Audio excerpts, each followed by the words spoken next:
लाहौर के एक मशहूर कॉलेज में ऐजा और दानियाल की दोस्ती हर किसी के लिए एक मिसाल थी। वो पहले दिन से ही अच्छे दोस्त बन गए थे।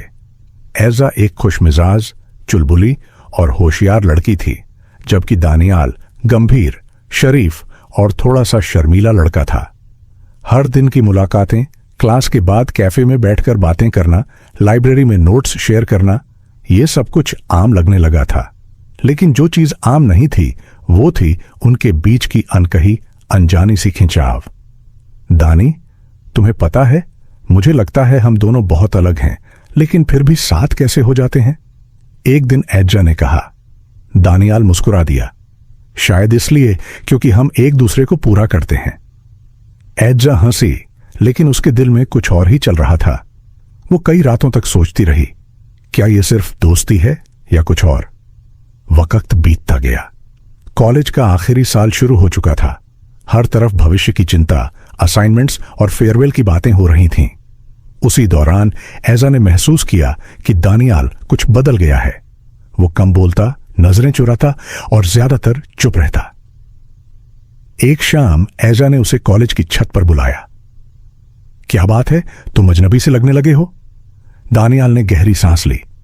ऐजा, मैं तुमसे कुछ छुपाना नहीं चाहता, मैं तुमसे मोहब्बत करने लगा हूं।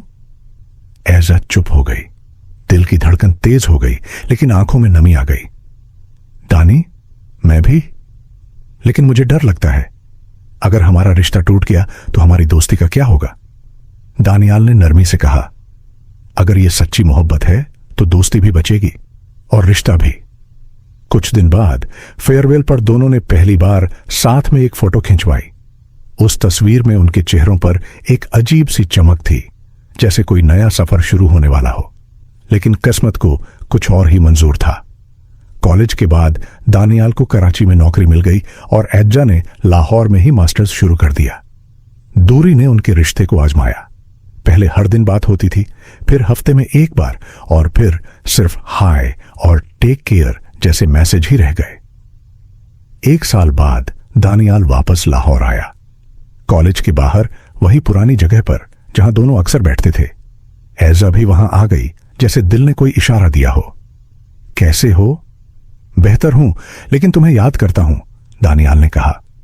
ऐजा मुस्कुराई और बोली, मैं भी, लेकिन शायद अब हम पहले जैसे नहीं रहे। दानियाल ने धीरे से कहा, शायद, लेकिन जो हम थे वो कभी खत्म नहीं होगा।